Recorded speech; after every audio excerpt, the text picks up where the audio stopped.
All right, all right. Good evening, everyone. Sorry for that short video that went out first. And we had some technical difficulties, but we are back together again, building bridges. And we are here to speak to an eclectic group of people about being stronger together and weaker apart. This is version 2. I thank everybody for joining us. We have a whole host of folks. I'm going to give them an opportunity right now to introduce themselves, and I'm going to start with Gary Holland. Hello, everybody. Thanks for joining us tonight. Thanks, Norman, for allowing me to be a part of this group tonight and this discussion. I'm really looking forward to it. My name is Gary Holland. Live in Stafford, Virginia, 20 years, born and raised in the DMV, and just try to do as much as I can in the community and for my family and for the church where I serve. And I'm really excited about the conversation tonight. This is a pretty unique time in the history of mankind, and just to be able to come together to talk about what we're all dealing with and what we're all hopefully talking about, I think is going to be therapeutic for those that are listening and for those of us that'll be talking to each other tonight on the call. So I'm excited about it, looking forward to it. And thank you again, Norman, for allowing me to be part of the group tonight. Thanks. Awesome. I appreciate it. The next up we're going to have is Lindsay. How you doing today, Lindsay? Great. Thank you so much, Norman. Hi, I'm Lindsay Morosi Kramer, and I'm in southern Minnesota where I work at a university. I'm just so excited to be here tonight to talk about my experiences and learn from the other folks on this panel. So thank you so much for the invitation, Norman. I'm truly honored. Absolutely. Next up, we're going to have Heather Hutchison. Hey, thanks, Norman. I'm glad to be here.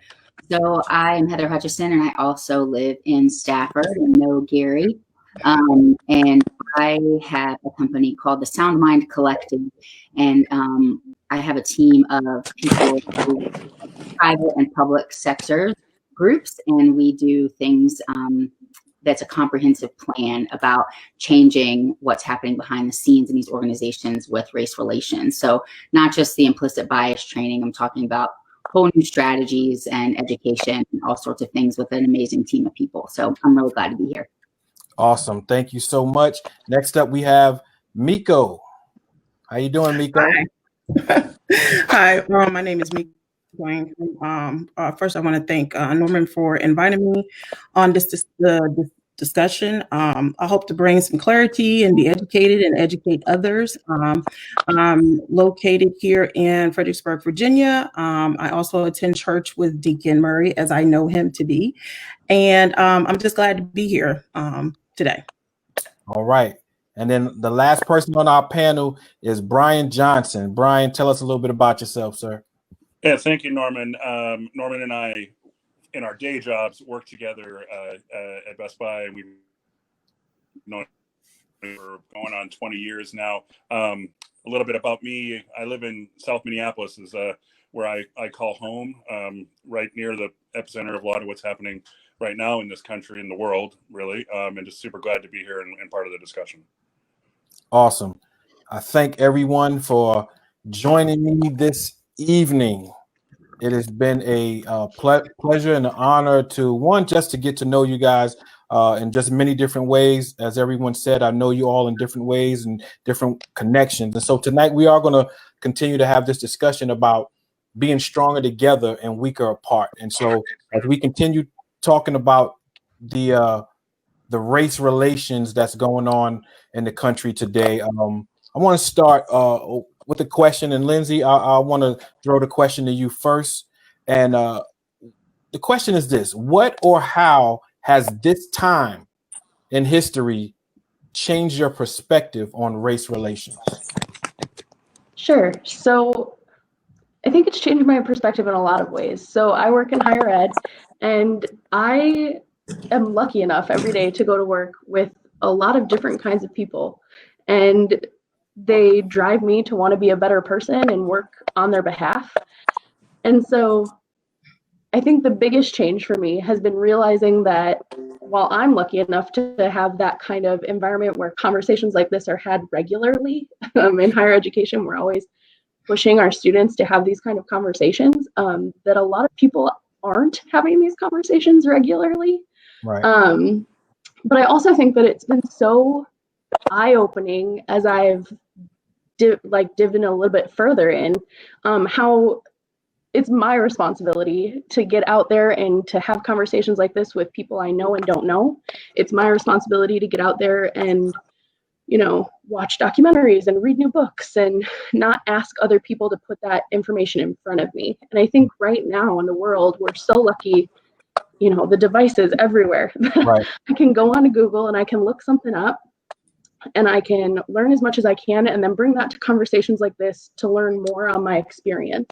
And so it's something that I've been working on to infuse in the programming I do on my campus, is that, you know, I'm reading articles that are being written from a different perspective than I would normally search for, and those kind of things. And I think that we're really lucky to live in this digital age because it does provide us with so many more resources. I was talking with my family a couple of days ago about how much harder it would be to do this kind of work if we couldn't do things like this. Like, we're in different states right now, but we can still do this because of when we're living, which is really cool. Absolutely. Gary, I'm going to throw it over to you, Gary, and ask you that same question. You know, what has it been like? What is it? Oh man, right now, how has this time in history changed? Or maybe it hasn't changed, but if it has, how has it changed your perspective on race relations? You know, Norman, that's a great question. And, you know, I would say that my perspective on race relations hasn't really changed, but what has happened pretty clearly to me anyway, is that I've been made keenly aware of the depth of bias that people have. And so much so that people don't even realize it, black and white. I've become keenly aware of how biased we are because of the way we've been raised, because of, you know, the history of this country. And my wife calls me says I'm optimistic to a fault. I'm the eternal optimist, and I'm always assuming the best in people. But I've heard things said by people that I've really trusted and have had great relationships with, and I've heard them say things that have been hurtful and divisive. And it has helped me to realize that, you know what, that people do carry a lot internally that you just don't see during regular times. But during the time we live in now, a lot of those things are being revealed. And the good news is that it reveals them not just to those that know them, but also to the person themselves. And being the optimist that I am, my hope is that as I learn things about myself, or things are revealed about me in terms of biases I may have, that others that understand those things about themselves would try to remedy them and deal with them and talk about them and have dialogue, and not hide behind politics or hide behind excuses, but realize that, you know what, you know, there are some things that I need to deal with internally. And that's the biggest epiphany, I guess, that I've had over these last several months, the depth of the biases that people have, and oftentimes the unwillingness to deal with them. But I'm hoping that conversations like this will help people to be honest with themselves and try to move forward together. Well, I appreciate that. And one of the things that you said that stands out to me is about that self-reflection, that self-examination, right? Because while it's easy maybe to point a finger at this one or point a finger at that one or that situation, sometimes we do have to look within. You know, one of the things I was talking to my pastor about, and we were talking about the experiences that each one of us have. In other words, my blackness is not your blackness. You know, if I grew up in the inner city and you grew up in the suburbs, our experiences and what's going on in the world and how we're treated, how we look at situations vary from person to person, and from you know even from male to male, just in the way that where we were even brought up. You know what I mean? So I appreciate that. Heather, we're gonna stick to this question. I'm gonna ask you the same question. What or how has this time in history, you know, affected you or changed your perspective on the way on race relations? Yeah, so I feel similarly to Gary. I think you know, I've always known, and even I know obviously I'm a white person. You couldn't tell, so I'm not experiencing, you know, the racism that we're discussing, although I have seen it with people I care about, and have heard some stories, and obviously only know just a sliver of what's really happening. But what has kind of been surprising to me is how loud it has gotten. I see people saying, I didn't know it was still there. And I never felt that way. I've always known that it's been around and that it's systemic, but I'm shocked at how bold people are and loud and really set in their ways in some ways. But on the flip side, kind of like what Gary was saying, is I call myself the perpetual Pollyanna because I feel pretty optimistic, is I've been surprised at some of the people who, in my personal judgment, that I would have assumed maybe wouldn't be open to learning or changing their mindset, have come to me behind the scenes quietly and asked questions, and have come to me later and said, I'm having conversations with my friends and with my family. And many times those have been people that I'd never expected would be digging into this subject, because as Right. white people, to some degree, it really is a subject that we can ignore if we want to, unfortunately, to some level. So that's been kind of cool for me to see that it's happening in people's families where they're having good conversations. Absolutely. Thank you so very much. I appreciate that. And it's funny that you bring up the word optimist, because that's actually going to be a little bit of optimistic. It's going to be in the next question that I have. But we're going to keep this thing going. And Miko, we're going to ask you, stake right there and have that same question. And what has this time in history, how has it changed your perspective on race relations today?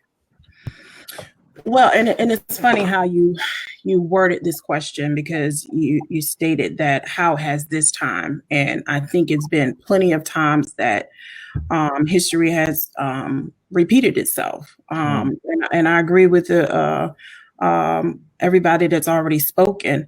I think that now, before things were quiet, we know that race situations and race motive crimes that happen as far as geared towards racial tension has happened, and it's been happening, but now it's in your face. It's not so quiet because people are now tired about how, this whole situation has divided us as a people, as a country.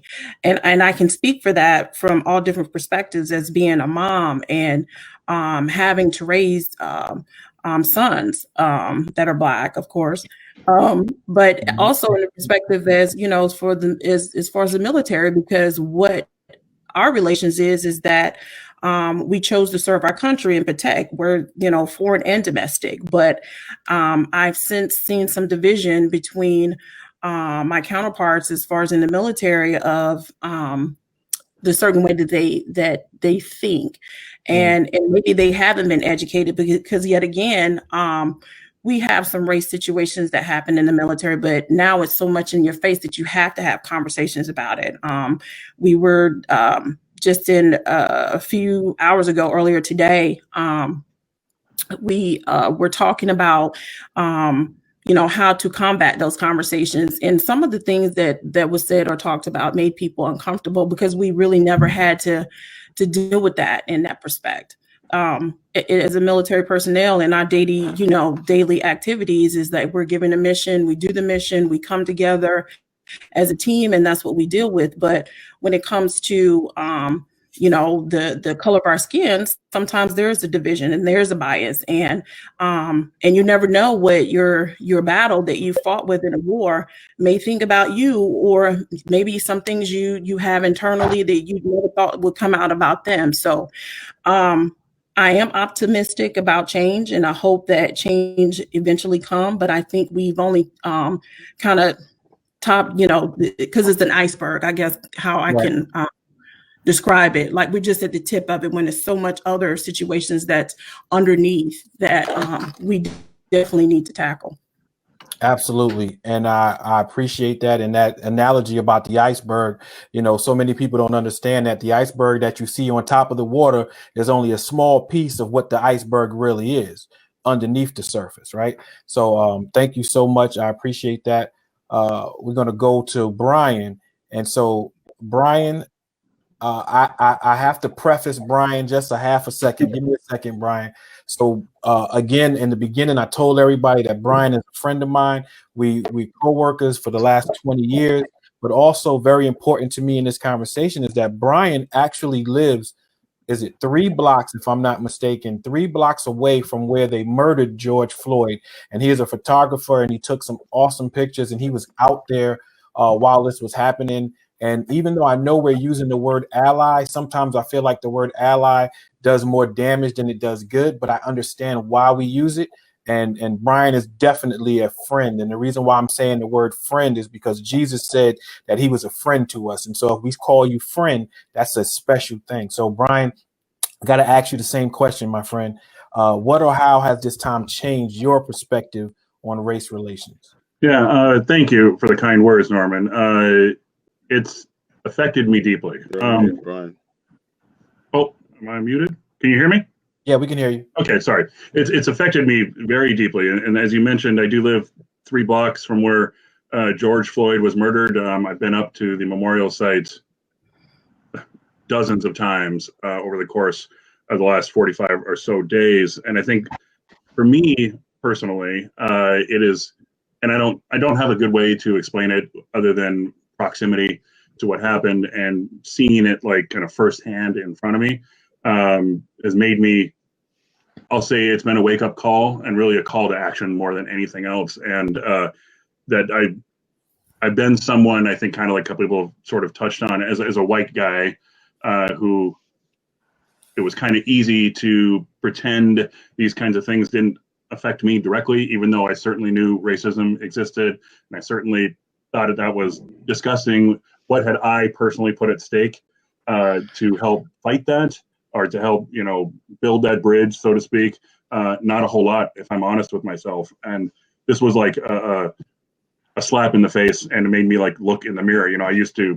I've had this conversation with some of my friends and neighbors where I would always have thought of myself as, kind of a woke guy, so to speak, voting for the correct politicians, believing in change and that sort of thing, but not really doing anything about it. So I decided that I don't want to be asleep anymore, and that I really want to advocate for change, and to use what I can, maybe even leverage some of that white privilege that I walk around in through I didn't earn that, right? Other than just being born into it. So I really want to like do something. And so my wife and I have been recently very, very active on these kinds of things. And I think, if anything, the one fear that I really had that kind of hangs over my head all the time, and I think I mentioned to you this before, Norman, is that I worry about like falling back asleep, right? Because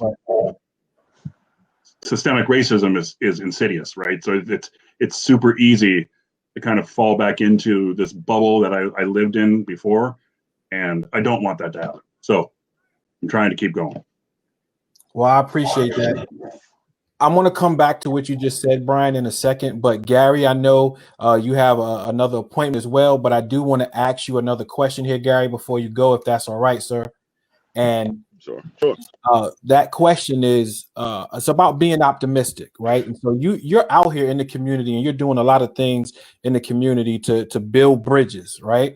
But what have you heard or seen that has caused you to be a little bit more optimistic about change that's coming? One thing that I definitely have seen, and that really is encouraging, and feeds the optimism that I do have, is people are willing to learn more about the history of particularly African Americans in this country, and really people have been willing to sit down and listen and try to put into perspective, why people are frustrated and why people are kind of screaming enough is enough, and protesting and getting involved civically and getting involved with politics and meeting with, board of supervisors and mayors and police chiefs. People are starting to really try to understand and put into context the experience here, and to really break down the whole Black Lives Matter, concept, right? Where people can say, really Black lives haven't mattered. And some would say, well, no, that's not true. We've had a Black president. We've had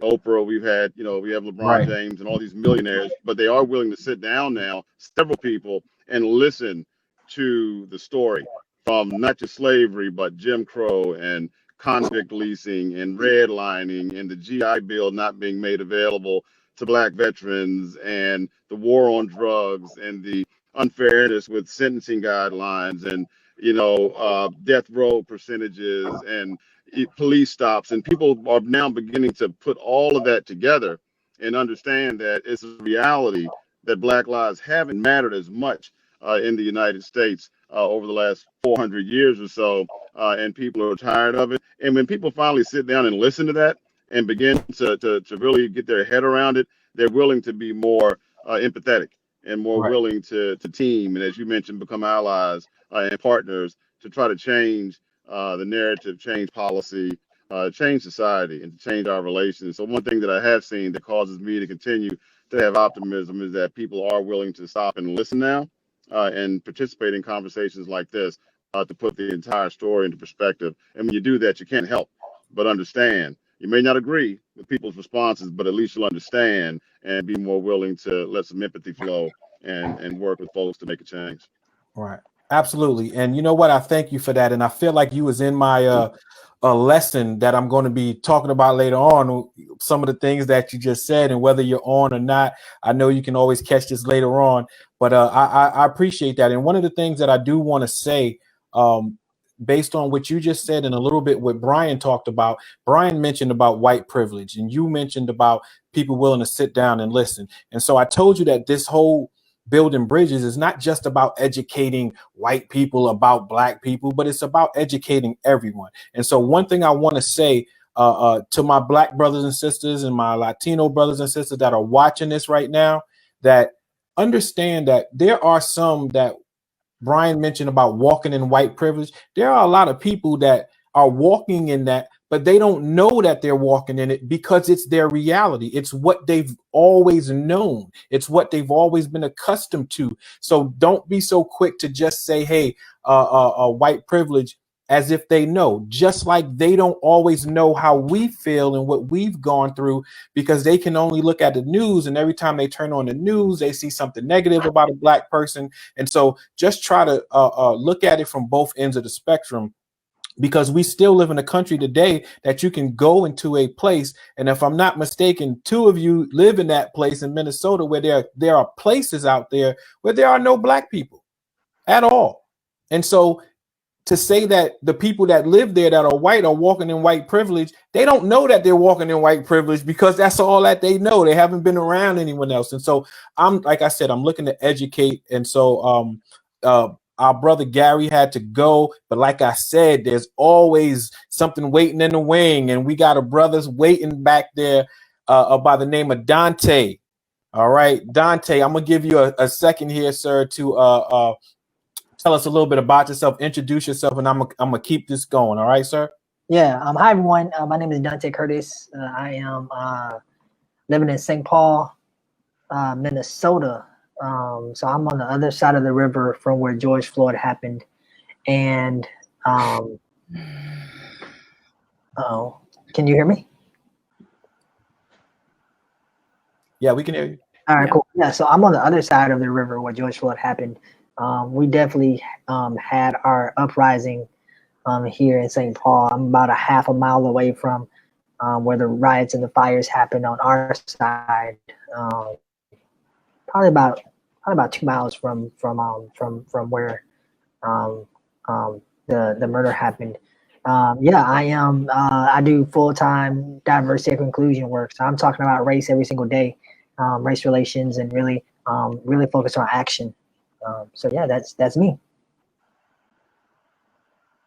Awesome. Well, thank you, sir. Just hold tight. We're going to move on into the next segment here. And this next question, Heather, I'm going to ask you to answer this question. However, before you answer the question, I want to share some information with us. All right. And so that question is, because I want to set this up for the people that are home watching right now. And the question is this: do you have a true understanding of why the Black community is so angry at times? All right. And so I want to share something with you all, and just hold tight. I'm going to take you off the screen so that we can all focus on what I'm about to show you. And again, that question is, do you have a true understanding of why the Black community is so angry? All right, here we go. And the thing that we're going to talk about here is slavery. Just for a second, the American slavery. And we're going to look at some timelines here. And American slavery. Now, I want to be clear about this, that it says 246 years up there. It says it began in 1619 and it ended in 1865. I know there are some people that know this information and they're saying, wait, that's not right. It ended in 1863. Give me a second to explain. If you actually do your research and look back and look up 1527, you will find in the histories that there were actually Spanish Americans and African Americans here already that were enslaved. But based on our history here in America, slavery started in 1619. And to be honest, that's far enough, right? So let's take a look at this. Slavery ended in 1863. The reason why I have 1865 here is that it took Texas 2 more years to actually say, okay, let's let the slaves be free. All right. So I just wanted to call that out. And then when 1865 came around, between 1863 and 1865, the next thing that happened, even though they said black people were free, they decided to put laws on the books to continuously say, no, they might be free, but we're going to hold them back from some things. And this is what I was referring to about Gary, where I felt like he was in my little lesson here. Right. So the next thing that happened was segregation. 89 years of segregation. And when people talk about segregation, they typically talk about just being separated. But segregation was more than just blacks over here, whites over here. It was more than that. And so that ended supposedly in 1954. Let me keep going. Jim Crow came into effect. That's when you started seeing the history, when you see the signs of no blacks allowed, whites only water fountains, separate public transportations, right? Rosa Parks on the bus, separate toilets. And truth be told, interracial marriages were prohibited. So Miko, in 1942, you might have fell in love with Brian here, but you guys couldn't get married. It was against the law. You could not do it, right? And so then you move on, right? Then this thing called the Black Codes were introduced, right? And the Black Codes were primarily about labor contracts. So we're no longer slaves. You tell us we can't go here, we can't be here, we can't do this, and then you put codes on us to say we can't even work to feed our families, right? And so guess what? I can guarantee you that's where a lot of that hustle mentality came from. I got to figure something out. I got to do something. I got to feed my kids. I got to feed my family. I got to keep a roof over my head, right? Now, when these codes came in, then something else happened in between this time. In 1930, they introduced redlining, right? When redlining came about, that was really about fair housing. So now I'm no longer a slave, but I can't get a job. I'm no longer a slave, but I can't go into that store. I'm no longer a slave, but I can't marry who I want to marry. I'm no longer a slave. Everywhere I go is no blacks allowed. So when redlining came about, redlining was very simple that the government, the local magistrate, whoever it was that put communities together, they literally pulled the map out. And in that map, they said, okay, we're going to put all the white people over here and we're going to pick a pocket and put all the black people over there. And in that time frame, this is what happened. All of the infrastructure that was built up in during those times were built up in the white communities. Okay, so all of your roads that were paved, all of the school buildings, anything that was new, anything of business wise happened in the white areas. So now we kept you over there. So now that you're over there, the only way you can come on this side of the track, so to speak, is if we gave you a job, as if you did something for us and you were working. So redlining. Now, it says that it ended in 1968. And when I say it says, I just mean on law, on record. All right. But let's go back to the Black Codes and Jim Crow and segregation. What if I told you today that in 2016, 4 years ago, there's a city called Cleveland, Mississippi. Look it up. Cleveland, Mississippi, the Supreme Court forced Cleveland, Mississippi in 2016 to desegregate their schools because the schools were still not desegregated. They were still separate. So even though on the books, 1954 was when segregation ended, truth be told, there was still some things going on. And all the way through 2016, now you have a city in America that was still segregated. Yeah, it's kind of hard to look at sometimes, right? Redlining, 1968. I guarantee you, if you look up redlining and look at the underlining cause of redlining and what it was, you will learn that redlining continued into the 1990s. You will find that they've just changed the name and how they put it out there and how they say we don't call it redlining anymore. They break it up in different ways. So do the research, right? Now let's look now. 2020. Look at the difference in that red line and that green line. I would love to say, let's swap those two time periods out to have a shorter period of time, 246 years of slavery versus about 52 years of kind of being free. But yet we're having this conversation today in 2020 about the way Black and brown people are treated by the police and or just your average everyday citizens. All right. 155 years have passed since the end of slavery. 66 years have passed since the end of mass desegregation. 52 years of maybe freedom, you come up to 401 years. And like I said, if you do the math or if you do the history and go do your research, you'll find that there's more things in there that you probably don't even want to know, but it's still out there, right?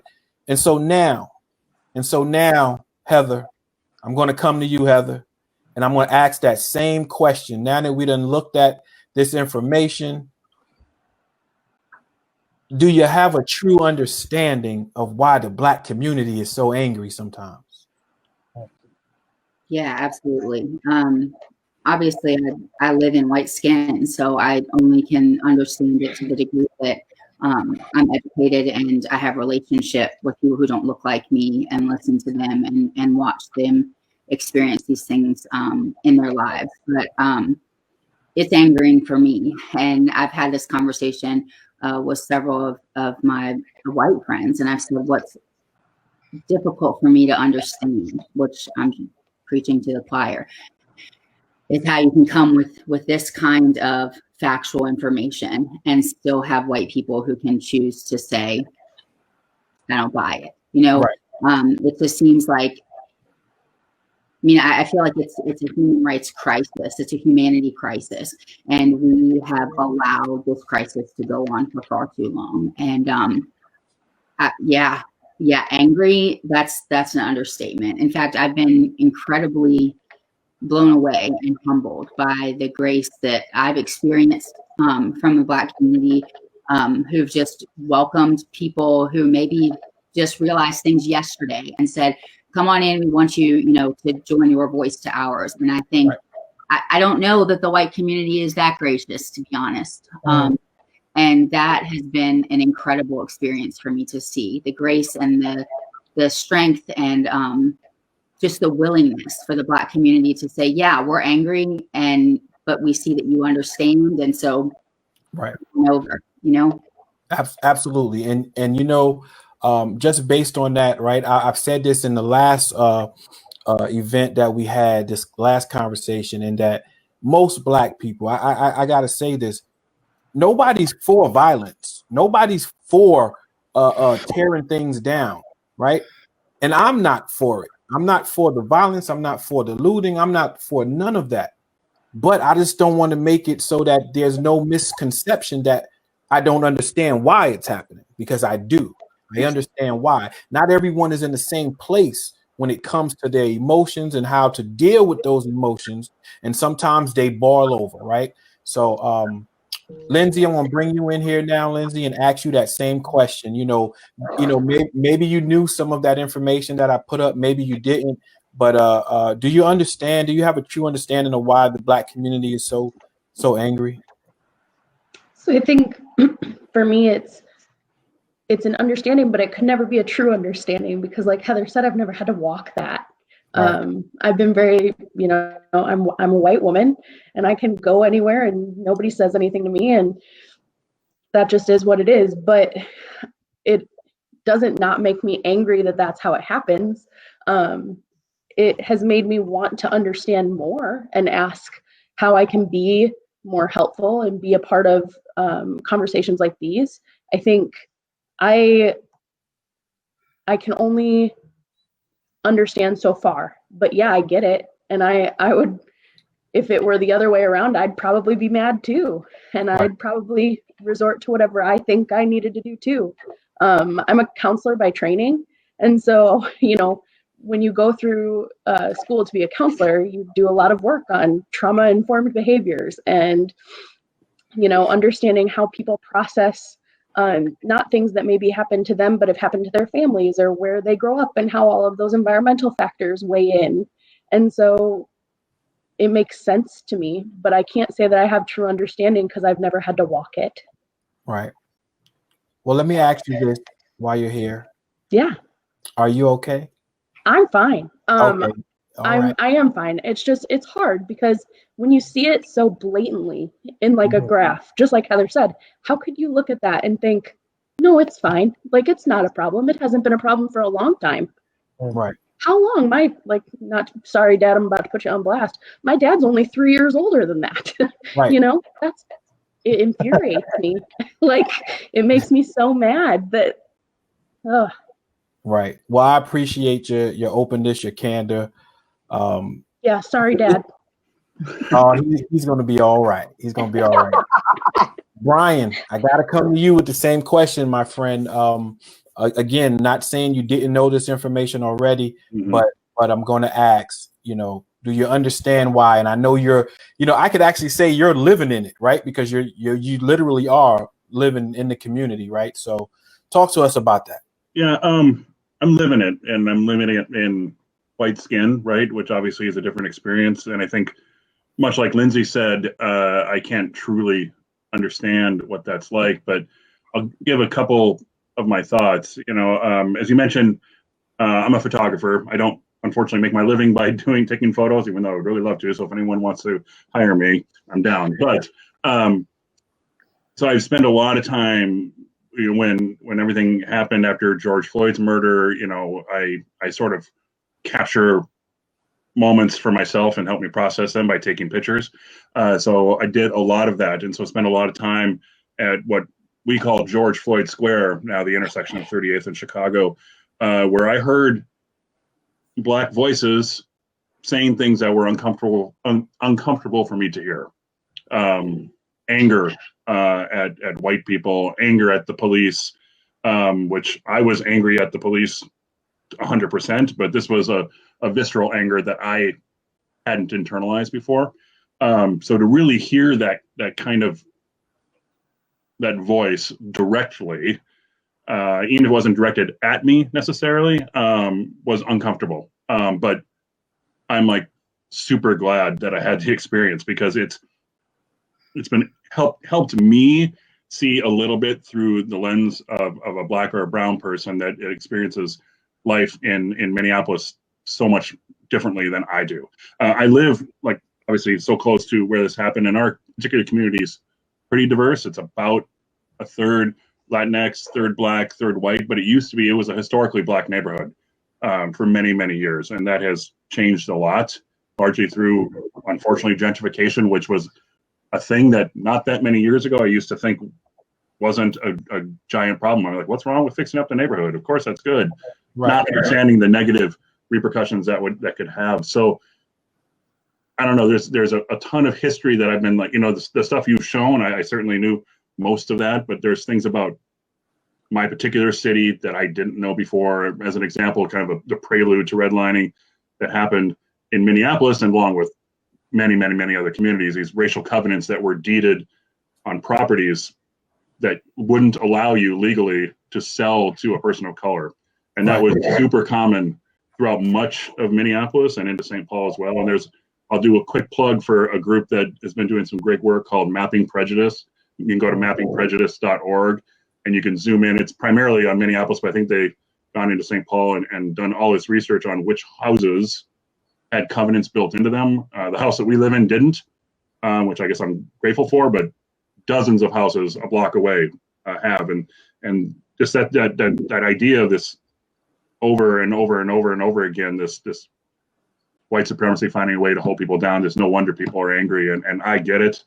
I don't fully have that internalized, obviously, but I certainly understand the anger, and I'm actually surprised that that anger hasn't boiled over in a much bigger way than it has. Thanks, Brian. Sometimes these conversations, right, it might seem like, oh, it's a question, it's an answer, but based on how we respond to these questions and answer, it takes us and puts us in a different place, right? To be able to acknowledge not just the injustice, but maybe some of the things that I didn't know, some of the things that I wanted to know, some of the things, honestly, maybe I didn't care to know. And now all of a sudden they're put on Front Street, and now it kind of forces you to acknowledge what has been going on, what's happened. And and maybe now when you go to work, or you ride the train, you ride the bus, whatever it is, you look at that person next to you a little bit differently, and not just because of the color of their skin, but maybe they just need some help, and maybe it's just a hello or a smile, and you know what, you could set them off for the rest of the day. So I thank everybody for that. We're going to move on to this next question here, and Dante, I'm going to ask you to start us off here, sir. And based on the work that you do, you're out there. You know what? Hang on. Let's take a quick pause before I get to that, Dante. Miko, can I ask you to say a prayer for me real quick? If everyone wouldn't mind. During the last session, I put some names up on the screen, and I had some photos up there, and we want to remember these individuals, not just George Floyd, but there's other people. When I show this next image, take a look at this. So Breonna Taylor, Ahmaud Arbery, George Floyd. Since George Floyd, we've had Rashard Brooks and Elijah McClain. That's now the people that you see here, other than Ahmaud Arbery to a point, everyone on that list, the names you see behind them, were all murdered by police during police brutality. And the reason why Ahmaud Arbery is still up there is because one of the gentlemen that killed him was a former police officer, and not a 2-year police officer, but a retired police officer. And so I just wanted to say their names. And as you can see in the background, there's so many more names. And if you could, Miko, could you just pray for us? Maybe take 30 seconds and just say a prayer, not just for them, but also for the countless. Well, we're counting, but we know the number is off a little bit. But the countless number of people that have lost their lives due to COVID-19 as well. Yeah, sure. Father God, I just want to take out this time to acknowledge the lives that has been lost, and not just the ones that are appearing here on the screen, but the ones that has not been acknowledged or out that has not been exposed on the news. We want to pray for those souls. We want to pray for those families. We want to, especially for the children and the mothers that have to continue to mourn their daughters and their sons at this time, Lord. I also want to pray for clarity and just and be able to use this platform to send out love to and support for those who have lost their loved ones due to police brutality or any type of racial motivated situations, and also to give peace to the family. And I know that you can never replace, or they can never replace, their loved ones, but also just to give them some peace at this time, Lord. In your name, Jesus, I pray. Amen. Amen. Amen. Thank you so very much for that, Sister Miko. Sometimes we just have to, really take a look at what's happening in our society, right? And the reason why I love this platform that the Lord has laid on my heart about building bridges, because that's what I want to do. That's what my calling, part of my calling is to help build these bridges. Yes, I know I can't change the world, but listen, for the 6 individuals that's on here right now, for the 23, 50, 90, 200 people that's going to watch this video. The goal is for them to hear something, to see the passion when we speak about this topic, to make them just think. If we can get people thinking differently, then we can have hope that their actions may follow their thoughts, right, in a positive way. Thanks again. Dante, I'm going to ask you, sir, this question. You came, I think you told me you're from Texas originally, right? So being from Texas and now living in the Great Lakes, right? The home of 10,000 lakes, right? Minnesota. What does equality look like to you? Yeah, that's a good question. So I want to start off by saying that I don't even use the word equality. So I don't mean to add on to your question, but That's fine. the word that I use, and the word that many activists and many people who are doing this work now, is equity, right? And the difference is this: equality means that everyone gets the same thing. Mm-hmm. Right. So imagine if everybody on this call, if I give everybody a size 10 shoe, that's equality, right? Yep. I don't know if y'all all wear size 10 shoes or not, but I do, right? That would be everybody getting the same thing. Equity says that I'm gonna give you, Norman, your shoe size. I'm gonna give Lindsay her shoe size. I'm gonna give Heather her shoe size, right? We even got different genders, so like, you know, people feet are shaped differently, right? And so equality says that equality says that I'm gonna give everybody the same. Equity says I'm going to give everybody what they need, Awesome. right? Mm-hmm. And so when I think about equity and what that means, right? Like I appreciate that you talked about the history, because for me, you can't talk about equity and not talk about the history of racism. It's impossible, right? Part of you know, I think the added piece to the narrative that you just talked about, right? You talked about the disadvantages for particularly Black people, but the piece that we often miss out and know less about is the advantages that white people got, right? So while Black people were enslaved, white people was given free land. Like, I mean, given free land, not having to pay for it. They were like, here, take this land, right? Go look up the Homestead Act of 1872. Right? White people were given free homes.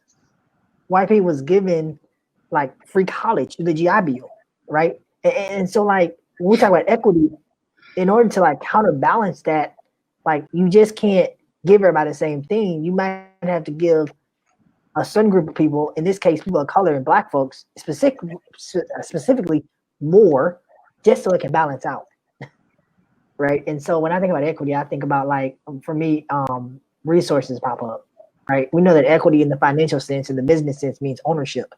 Right. And so I see that as the same when we talk about diversity and inclusion, can we own our own stories? Right. Can I own my own experience? Right. Can I have control over where I walk? Can I have control over where I go to work? Can I have control over my property and my assets? Like, can I own stuff? And to your point earlier, like, yes, legally we can. But that doesn't mean the access is there, right? We know that after the Voting Rights Act happened in 1965, right? Like, Black people were given the right to vote, but right after that, they started doing testing and they start blocking ways to vote, and they still are today, right? With IDs and all kind of stuff. And so, like, even though we have the right to do some of this stuff, doesn't mean that we still have the access to it. And so for me, I think equity demands that not only do we have the right and the laws on the books, but that we can actually accomplish what the laws and what the intent was for it to be.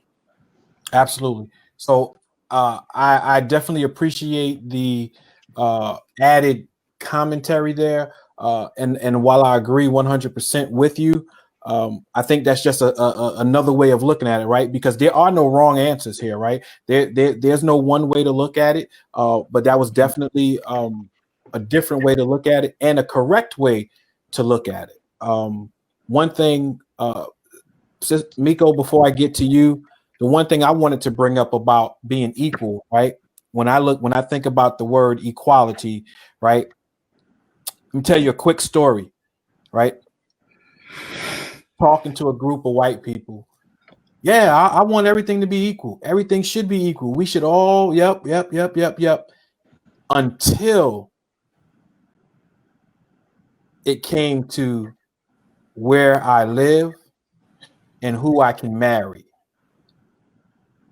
You see what I'm saying? So it's like, okay, so you believe everything could be equal. I should get the job if I'm more qualified. I should get the X. I should be able to at least buy a home. I should be able to buy a nice car, but I can't live here. I think you should stay over there. We should be over here. Or, well, race relations and mixing of babies and the different, and different ethnicities getting together and having a baby. And so when this person said this to me, and I just said, wow, well, I don't think you know what equal means, because you can't be equal and have some things and not have everything. Equal is the sum of the whole, right? So regardless if it's 1 plus 10, at the end of the day, it equals 11, regardless, right? So it's just amazing how people look at what that is in a different light, because here it is, you think you're friends with somebody, and I'm not saying that I won't ever speak to this person again, but now I see where his mindset is at, that we're cool as long as you don't let your grandson and your son date my daughter.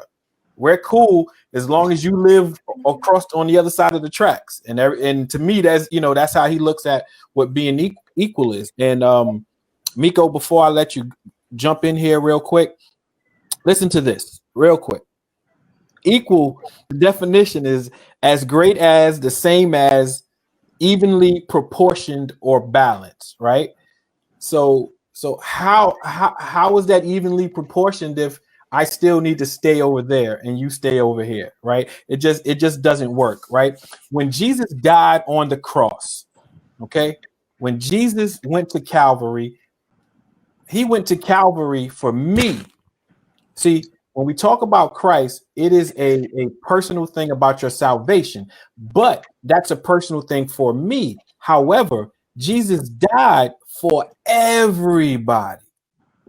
He died for everyone. He didn't die for black people. He didn't die for Jewish people. He died for every single person. The word John 3:16 says, for God so loved the world that he gave his only begotten son. Here's the part, that whosoever believeth in him should not perish, but have everlasting life. So all we got to do is believe, right? And again, I'm not forcing anything on anyone who doesn't believe what I'm saying, but I said this last month in a conversation. Every KKK card carrying member says that they're a Christian. Every single one of them. Every single KKK member, every single alt-right person says that they're a Christian. Well, show me in your Bible where it says Jesus was only for white people and Jesus was only for this person, and right. So I love your analogy and your description, Dante. This is really where I was going, but you were spot on what you were saying, right? And guess what? And when he died, he said, his word says that he was going to send back the Comforter, also known as the Holy Ghost, also known as the Holy Spirit, depending on what type of church you go to. But guess what? That was for everyone. It wasn't singled out and said, okay, well, you can have it, but you can't. If you believe, you can have it. You can receive this thing, right? And so equality. All right, Miko, come on in here. Come on in here. I know you got something to say. Come on. So it's a few things that I wanted to add to your question about of why, or do our white brothers and sisters understand where the anger may come from. But before I get into that, I do want to add to your timeline. And I was looking at this probably about 2 weeks ago about the anti-lynching bill. Excuse me. And I never knew that it wasn't an actual, it wasn't a federal crime. And they just recently passed this bill. And what's so alarming about this is that 410, what was total 414 people that had to vote, and only 410 people voted for the bill to pass. and there was 4 people that did not want the bill to pass.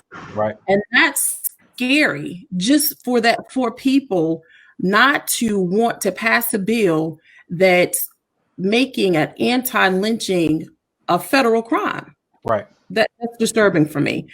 The second thing is that I think education is key. And my thing is that history keeps repeating itself, I think. And why I'm saying that is that the reason why the situation is so elevated now is because we've had those leaders, our community leaders, is Malcolm X and Martin Luther King. They did things in a way that was the Christian way. And I know that as Christians, we should always lead by God and let God lead the way. But then you have some other people that feel as though, well, we tried compassion. We tried to learn to love our enemies, regardless of how we were treated or disrespected. And we've did subtle things. We tried to march in a peaceful way, but those things never got us anywhere. And we've knocked on the door to say, hey, these are some of the things that your Black community is going through, and we just want to be acknowledged of those things, and hence the Black Lives Matter. But in certain ways and I've had the question to be asked to me, how can I be a part of the resolution and not the problem? Well, the part of the resolution is to educate, to ask questions, and teach our children, Black and white, of how to love each other, how to respect each other, and how to be compassionate, towards one another. And it's sad that you have some individuals or parents that don't take that route, that they're still with that mindset of being separate, and not so much being, together as a community, as a people. They rather be separate away from, people of color. So those one of the things that I wanted to pick out or just, acknowledge. And another thing I wanted to add is that, at some point we have to come together and continue with these hard conversations, these hard questions, and in some sort, these things are going to make people uncomfortable, but it has to be had. And I'm glad, and I just want to reiterate that I'm glad that we're on this platform, and we're definitely bringing some truth, some education out here for all of us. I've learned some things since I've been here, and I'm hoping that I'm giving some of that back. Appreciate you so much. Everything you said was right on point. These conversations need to be had, right? They need to. I'm gonna jump to Heather. I'm gonna ask you that question about equality. What does it look like to you? So I was looking at that question, before we got on, and I thought, how in the world, what, how do I answer that? I don't even know. And that's why I really appreciate what Dante said, because I think when Dante was saying it's the difference between saying the word equality and saying the word equity, that matters right now, because there's a problem when we have forced our Black communities into impoverished areas because of, all of this history that you just shared.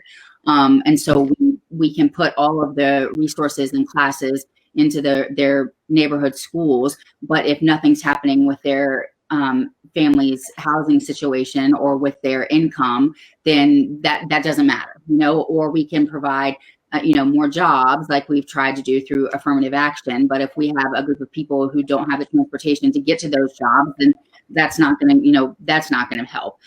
So just on and on and on. Like there's this entire, what we've been talking around and through and over this whole hour, the entire infrastructure is based on this incredibly unequitable system, right, that not allowed for our Black brothers, sisters, friends, family to pull themselves up by their bootstraps because their shoelaces break because they can't buy. There's no store in their town, or their area, for them to go buy new hair. I think that Monty's answer was beautiful, because it's not about everybody having the same opportunity or the same amount of resource. It's about allowing the people who need it to have access to it, providing access to it, and making sure that those who have less access and less equity somehow are being provided more. And I don't know that I have the answers, but I definitely don't think it's just we paint with a broad brush and like we try to do with desegregating schools, and we've seen how not well that's worked. So it's going to take some thinking outside the box and doing things in a very different way in order to allow our citizens of the United States to have the same freedoms that we as white people do. Right. And I definitely appreciate that. The fact that you even just said, Heather, about you looked at the question and went, how do you even answer that question, right? How do we begin to? But let me tell you, this conversation starts the beginning process, right? For somebody that starts for you. How do you continue, right? And how do we have these conversations? Miko, you hit it dead on. How do we got to continue to have the conversations, right? Because the only way someone knows that you've done them wrong or you've done something right is if you tell them, right? If you have a conversation, say, hey, did you realize that hurt me, that offended me? Did you realize that, and so sometimes people say something and sometimes they don't. Brian, what does equality look like for you, my friend? I was hoping you were going to skip me on this one, because this is no, I'm just kidding. Not unlike Heather, it's the one that kind of tripped me up a little bit on not sure what to add. But I will say that both Heather and Dante touched on that access, I think ultimately is a huge gap that doesn't exist right now for a lot of Black and brown people, honestly. And I've talked with some friends of mine and people that have been in position, as an example, people that have been in positions of power at a company, large or small, that influence hiring, that will say to me, we've had conversations about this, we do what the law requires, we don't discriminate, but we just don't get Black applicants, as an example. And my response to them has been like, well, what are you doing to broaden your applicant pool? What's your hiring strategy that would get you more applicants that come from people of color or more diverse backgrounds? Because there are strategies that those companies could employ that can make a difference, right? So access to the opportunities. It's not enough to say we already have laws on the books that say you can't discriminate when it comes to hiring. And it's not enough to say that we have laws on the books to say you can't discriminate because of when it comes to housing. Yes, those laws exist, but clearly they're not implemented fairly across the board. And that doesn't even begin to touch on the other things that were just swirling through my mind about what do we do about the justice system? Why is it that 40% of the prison population are Black people when they make up 13 or 14% of the population? It's inherently unfair and cards are stacked against them.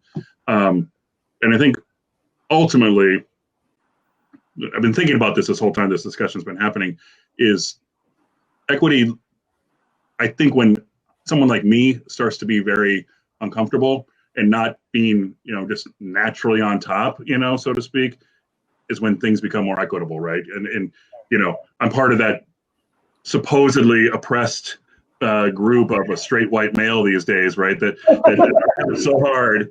When it's justice for straight white men, it's like it's sickening to me when I hear people talk about those kinds of things. And I think the fact that some white people are becoming uncomfortable, I would hope means we're moving in a better direction. So it's time for me personally to sacrifice something to help other people. Right. I appreciate that, Brian. You brought up the prison system. Don't worry, Lindsay, I ain't forget about you on this one. I ain't gonna leave you out, but I may change it up for a second. Here's a stat, right? We prayed for the people that was in the police brutality situations. Here's a stat. And this is why it's important for me. This is why it's important for African Americans to have you, white people, my brothers, my sisters, Caucasians, but we can't sugarcoat it, right? And we can't say, well, I don't want to say white and I don't want to say black. This is reality. This is who we are. This is right.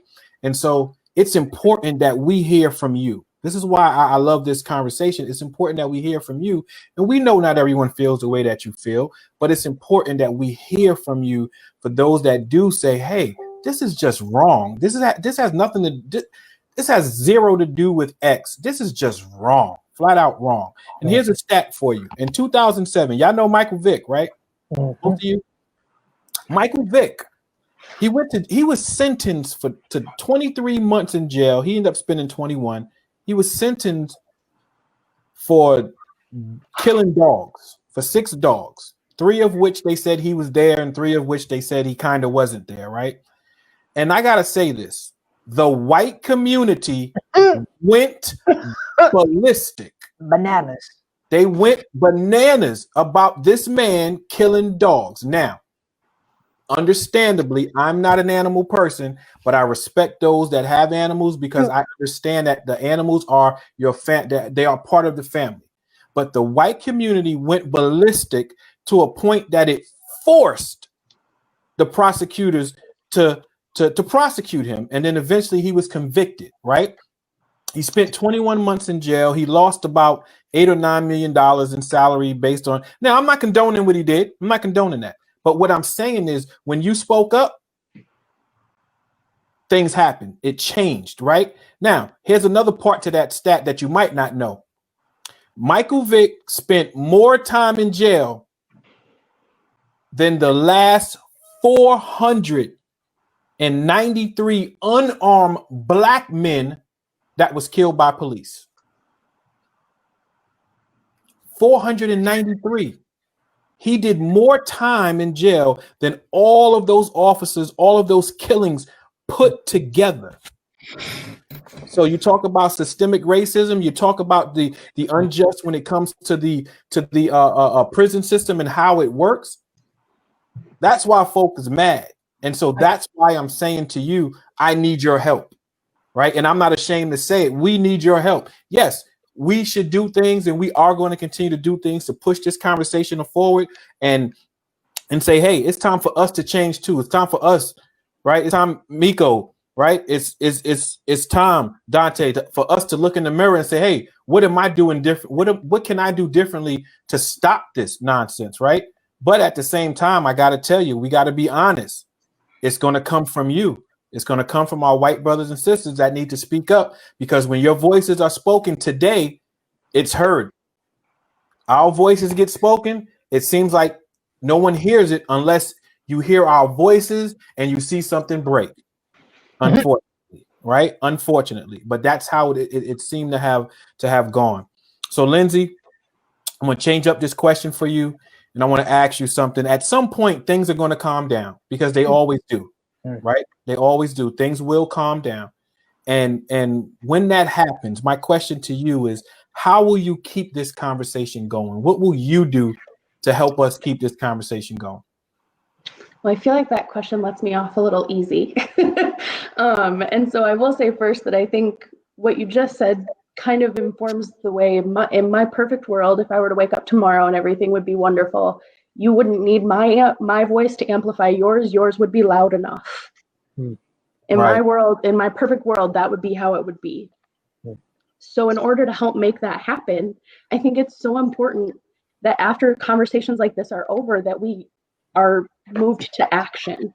And I think that that's where sometimes the ball gets dropped. Like, I've watched it happen 100 times where I have a really meaningful and important conversation with people, and we move through some really great things, and then nothing happens. And so I think for me, where I'm at in rural southern Minnesota, it's looked a lot like really researching the folks that are up for election in my area and knowing what they actually are talking about in my area, not just on the national platform, like we're going to be seeing a lot more of in the coming months.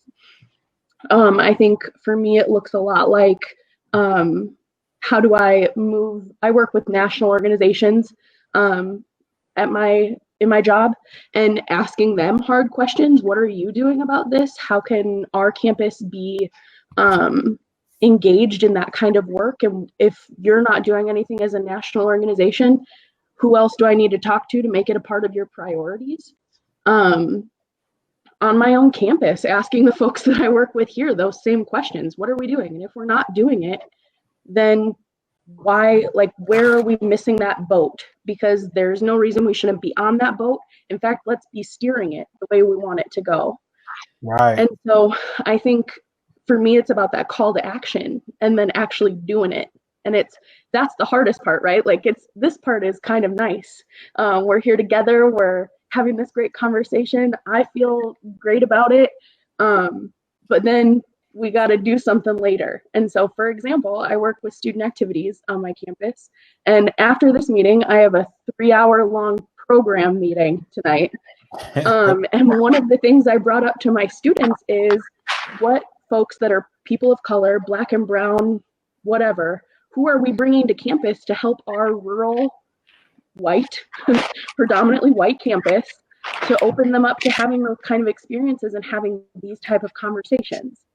And that's our responsibility after this is all done. And after we log off tonight and we go to bed feeling good about what we've started, we can't stop. And I think that's been hard, especially as I'm having conversations with my white friends. White fatigue right now is real. Like, people are like, they're just so overwhelmed with everything.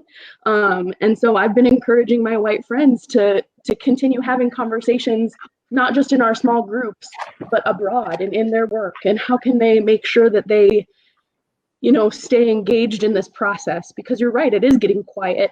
I mean, every morning I wake up and I'm still seeing people posting about Breonna Taylor. I mean, we've gone quiet on her, and that's wrong. And so I'm still encouraging my friends. How are you talking about this with people around you? What are you doing to make a difference? I don't know about all of you, but I fill out that email every morning and I send it. And It might be a weird little thing to do, but at least I'm trying.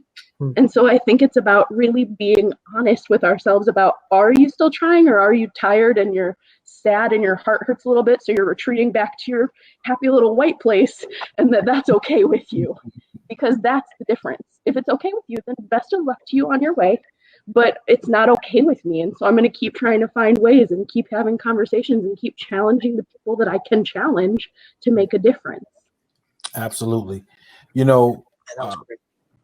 Thank you, Lindsay. Powerful. The comments even that's coming through is just powerful, even based on what you just said. And I want to answer that question for myself as well. Things will calm down, and what will you keep doing to keep this conversation going? I can tell you this. For me, the conversation seems to never end, right? Because sometimes people say, well, why is everything with you black and white? Well, it's not really that it's black and white all the time. It's that sometimes people don't realize. And see, I'm always on the side of giving the benefit of the doubt first. Sometimes people don't realize that they have said something or done something that affected you in a negative light. And so at that point, I can't let it fester. So I have to speak on it right then and there and say, hey, let's talk about that. Let's continue to have this conversation, right? And so my plan, right, is not only in this platform, right? Because like I said, this platform is going to do a multitude of things, but I'm always available to anyone that wants to talk. We were just on Brian can attest to this. We were just on something at work, and I don't know how many people were on it, but there were enough people on it that I didn't know, that I said, hey, if anybody is feeling uncomfortable, if anybody wants to talk and you don't know how to talk to that black person, or maybe you just don't know how, you don't have any black friends, call me, reach out to me, hit me up in the DM. Is that what the young folks say? Hit me in my DM, right? That's what we say. All right. Call on me. I'll have that conversation with you. I'll sit down and have a cup of coffee with you, and we can talk about it. We can talk on the phone. Believe it or not, for everyone at home, Dante, I just met officially Dante today. We just had our first conversation today. But that's what happens when you can get a connection with two people that is trying to do the same thing with two people that are trying to have the same agenda and go forward. And guess what? The same thing happened with Lindsay and with Heather. When I talked to these ladies the first time, it was a connection. I told them what I wanted to do and what the plan was and what I was trying to do, and they were all in. And so I thank you for that. It's incredible. Woo, it's incredible. It's incredible. Heather, how are you going to keep this conversation going, young lady? So I think kind of like what Lindsay said, and what you said as well, it's for white people, it's our responsibility. And I, like what Lindsay said too, I hate that that's what it takes a lot of times for other white people to hear from people who look like them. But I recognize it. And I think that's a weighty responsibility and something that I remind myself about and tell my friends and family. And whenever I'm offered the opportunity to speak, is that especially in our online presence, that as white people, we have a responsibility to use it wisely and intentionally. And so, I've spent a lot of time gaining the trust and respect of the people who are my friends and followers on social media. And because of that, I want to make sure that the things that I'm saying and the things that I'm posting and the articles that I'm linking to and the resources that I provide are legitimate, and that they carry value and they carry weight, and that they're going to further the conversation.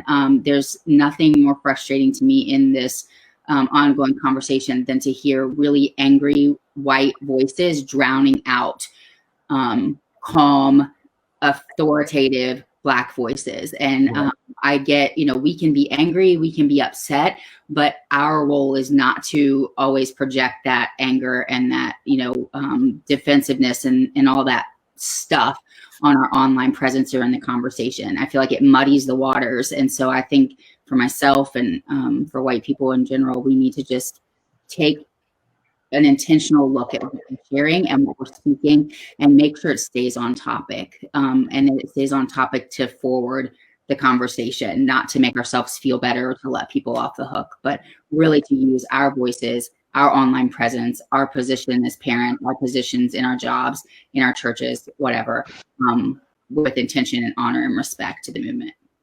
Absolutely. Thank you so much, Heather. This is just good. There's a comment in that's coming through, and I wish I could read every single comment, but I will encourage you all when we're done, go back and read the comments and feel free to comment on whatever you see in there. And if there's a question you guys want to answer, please do it. Let's continue the conversation. But there's one brother in there, Paul Brown. All right. This brother I met in Minnesota. He's in Jamaica, but I met him in Minnesota. Right. It's amazing how God will bring people together that don't live in the same place, but somehow you meet, you connect. And he said something, 4 words: small steps, consistency, and focus. That's just awesome. And based on the question I just asked, right, about how we keep this going, right? Because it's not going to change overnight. It's not just going to change overnight. We got to continue to educate people on what it is that we want, right? I say this all the time: be the change that you want to see, right? So we can't completely focus on 1,000 negative people. Where's the one that's willing to listen? Come over here. Then let that person go affect somebody else, and then let them go affect somebody else, and so on and so forth. But we need to wrap this up. Let's go, Dante. Last word. Everybody's gonna get a last word, but Dante, last word. Oh, I was like, I don't know if I was expecting for that. Yeah, so today you're talking about how we're gonna get the conversation going. Today I had a training with a foundation here in the Twin Cities. A pretty very what's the word I'm looking for? Respectable, maybe not respectable, but influential organization here in the Twin Cities. Lot of money. And here's one thing I told them, and I want to leave this with you, is that everybody has power and everybody has influence. And I had to break down the difference between power and influence because those words seem similar, but they're very different. And this is how I define them today. So influence is things that you have a say in, but you don't have the power to make the decision. Right. And power is when you have the absolutely final say on what's going on, right? So I give you an example. So today, Lindsay just actually talked about this, right? Lindsay was like, she has a meeting today where she can influence people to make the decision. Now, there's other situations where Lindsay, because I know her, like she has the power to bring in certain people, right? Like, and so I think it's important for all of us to like sit down, and I have to have them do this. I have them actually identify, like, I have influence in this, and I have power over that, because I think part of racism and white supremacy for everybody, not just people of color, but white folks as well, is that it tries to strip all of us of our power. And I think it's important that we realize that all of us have power, even if it's where we spend our money, right? I mean, all of us spend money, right? Are you going to Target, or are you going to that black-owned store, right? Are you going to Amazon and supporting Jeff Bezos? He don't need no more of your money, by the way. But are you supporting a black bookstore, right? Are you your bookshelf right now? Is it white authors, or do you guys have people of color there? Like who are you supporting, right? And so like all of us have power, and I think I just want to invite people who are listening and my peers to like lean into your power and use it, Awesome. because it's important. Thank you. Awesome.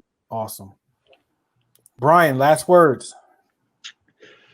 How to keep the conversation going. And for myself personally, what to keep doing to motivate myself to be part of this work, right? And for me, I think that's education and education. Those that I'm sure most people on here are familiar with the work of Jane Elliott, who's an amazing educator. And people aren't born racist, right? It's something you learn, and you learn it. I had it, and she used the word indoctrinated throughout all of school. And I'm a little older than some people on this panel. It's the gray and the goatee here, but I learned about Christopher Columbus, and I learned about Abraham Lincoln and what a great person, and George Washington, all the things. But I didn't learn anything about any black people. And I grew up in northwestern Minnesota, where they were literally no white people, or no black people, all kinds of white people, but no black people. And it's an eye-opening experience to walk around and be with people that don't look like you. So for me, the challenge is going to be to not take my foot off the gas, and to keep teaching myself more and more and more, and to hear the voices of my black friends and neighbors, and to really listen to what they have to say, and not have them listen to what I have to say. I like to talk too much anyway, in general. So, challenging each other and not staying quiet, So I'm really grateful, Norma, to be part of this group, just to kind of keep me motivated, right? This is the kind of thing that can help me stay amped in the moment and keep pushing. People are sick of me posting about stuff on social media. Some of my friends are really cool with it, but other ones are sick of it. But and one last thing, I'll challenge any my white friends that might be out there. Really look at things like, and I think Dante, you kind of mentioned it. Your social media feed, for example. Like, I'm a photographer. I follow tons of cool photographers on Instagram, but I've really made an effort to go out and seek black photographers that are going to teach me some things that I didn't know before. Seeing through a lens, to coin a phrase, right? Their life, and to really just kind of help keep me reminded. So, if your social media feed and your Spotify account is filled with artists and photographers or friends that only look like you should make some changes, right? Diversify, and there's a lot to learn out there. So, right. Appreciate that. You know what? To the people at home, because there are plenty of people watching us right now. If this conversation has benefited you in any way, shape, or form, throw some likes, throw some loves on there, throw some hearts. Let me see them go up and down. Put it out. Oh, look at that. Thank you very much. This conversation is not just for us, it's for you. And I hope that you, at the end of this, share this video with everybody that you believe can benefit from it. And as far as I'm concerned, everyone can benefit from this in one way, shape, or form. And I appreciate that. Let's keep it going so we can get the last word in here. Lindsay, last word. Yeah, so it's actually kind of funny because when I started doing this, I didn't know Dante was going to be here, and he was going to be a part of my last words. So here we go. So Dante and I were talking because I'm gonna be teaching this fall, and I was asking him for some recommendations on articles or books or whatever for allyship. And he said to me, Lindsay, I don't like the word allyship. And I was like, why not? And I was like trying to learn, right? So I was like in this moment, and he said, because I don't want you to be my ally, I want you to be my accomplice. And that hit me in some kind of way when I tell you that when I hung up with him, I had to sit there and think about the difference in the words and how being an accomplice doesn't just mean seeing it, it means being a part of it. Right. And it means owning your part of it. And so my final words would be to go out there and find something that you're willing to be an accomplice to and do that good and be that good in everything you do. And so it's kind of funny that he's here because he's part of the reason that I wanted to do this panel, because he said that to me and I was just like, it changed the way I was thinking about what I was getting ready to teach other people. And so go out there and be somebody's accomplice and then continue that good. Awesome. And that's good because Dante also mentioned something about influence. So he influenced you. So I thank you both for that. He's a cool guy. He's a cool guy. Awesome. All right, Miko, last words. What do you got for the people at home? What do you have for us? I agree with everybody and everything that everyone said. As far as keeping the conversation going, educating, I think is more important. And just like what Brian was saying about, we all have the power for change, and that's so important. And I think, us just having conversations with our counterparts, planting that seed, and giving them knowledge as much as we can, and is also important as well. And lead with love. I think that's important also. And that's the most important thing. And hopefully, with all of that and all of that combined, it will pierce somebody's heart to want to find out more. Absolutely. Heather, bring us home on the last word. No pressure. Thanks. No pressure. So I think what I would love to leave people with is that one of the things that has made me sad and hurt me the most is watching people in my life who are Black, who have been deeply wounded by thinking, kind of like what you said, Norman, at the beginning, by thinking that they had a friend and someone they could rely on, and then finding out later that maybe that wasn't so much the case, and that things were being said differently in front of your face than what was being shared when they were in safe white spaces. And that has really been disappointing to me, to watch some of my friends really hurting by that. And I think as white people, we really need to recognize that if we truly have Black friends, and I don't mean the statement that we throw out there so that you can stop calling us a racist or whatever it is we're afraid of, right? But if we truly have relationships with Black people, we need to be aware that we are being watched, and not in a way that's creepy and bizarre, but in a way that, in their lives, we are representing hope at some level. And when white people on the public level have said over and over and over something horrible and come back and said something, a weak apology, and it looks like it's copy and pasted over and over, and we cry and I'm so sorry and I'm going to learn and I'm going to do better, and that gets repeated over and over and over and over, I mean, just ad nauseum. And then the people in our lives are looking at us and saying, I know this person. I know Heather. I have a relationship with her and I trust her. And they share their innermost thoughts with us. And then they say, I know she's got my back and she would never do anything to harm me. And then they hear through somebody that oftentimes the white people have no idea that there are these connections being made. And they hear that, well, Heather said something this and it was really painful, and that trust is shattered again. And it's not shattered on a out there national level of some Goya brand group CEO has hurt my feelings and has wounded me, but this is someone who I've had dinner with. This is someone who my children play with, and I'm hearing these stories over and over and over. And my cry to white people would be that if you are not going to hold yourself to that level of integrity, then stop pretending and back up until you do the work. Stop wounding and saying, I'm sorry, and now I'll do the work. Do the work first before you come in and try to get involved in people's lives who are tired, who are hurting, who are grieving, and digging into those wounds deeper.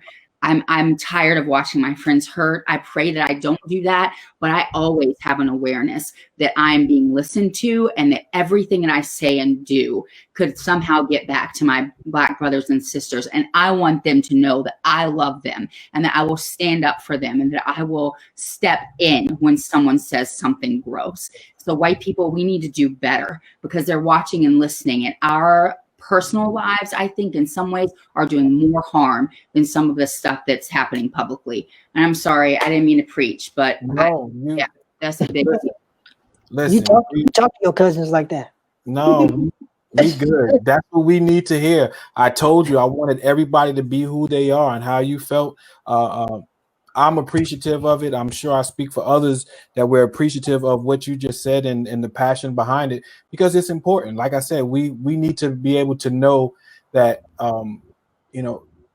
it's one thing to have a friend and then the friend backstabs you. It's a whole nother thing to have a friend and the friend backstabs you and calls you out of your name and out of character and tells you that you don't belong just because the color of your skin. Yeah. You know what I mean? It's something about that. I thank you guys for being on here tonight. I know I gave you guys the last word, but truly the last word is going to be from me. Yes, the last word. So here's the deal. Again, I thank you all for being on here. Brian, Lindsay, Miko, Heather, Dante, Miko, Heather, and even Gary, even though he had to leave earlier. Dante, thank you for stepping in right on time, and we appreciate what you brought to the table. The one thing that I want to do tonight very quickly, if you don't mind, is I want to share my logo for building bridges with the world, if that's all right. All right. And the logo is exactly what it says, building bridges. And this bridge here is I drew it on a piece of paper and I went to a company and we worked it out and we put it out there. And as you can see, there's a gap in that bridge. And that's what we're trying to do. We're trying to build bridges between the world, for me, for my platform, between the world and the church. But like I said earlier, I understand that there's a lot of things in that gap. There's a lot of different things in that gap. It's not just race relations. It's relationships with mothers and daughters, fathers and sons. It's relationships with coworkers and people just all over the world. There's so many different things that we can build bridges. And this platform, I am going to do that to the best of my ability, to build bridges wherever I see fit, wherever I see that there's a need that I can step in and help out. And on the bottom, as you can see, it says one act of love at a time. Every single time I come together and I do this platform of building bridges, that is one act of love at a time. I understand that the platform is not going to save 1 billion people, but you know what? The Bible speaks about saving just one at a time. And so if I can help somebody see the world a little bit differently than the way they've been seeing it, then I've done my job. Then my calling is been answered. You know what I mean? And so I just want to thank you all for this time to be able to just be with me. Thank you everybody at home for watching. Put those likes, put those hearts up, those thumbs up. You know, you can't put a thumb down, so I ain't got to worry about that, right? So I appreciate you, and we'll see you next month. And so next month, really quickly, listen, I need the ladies to listen, but I also need the brothers to listen. Next month, the topic is going to be men leading their families, but it's going to be an all-women panel from a woman's perspective. That's right, from all women's. Oh, snap. So all the brothers out there that got questions, y'all better log in and see if y'all can get in here and answer the question or ask a question or two. But once again, thank you guys. I appreciate you, and we're going to sign out. God bless you.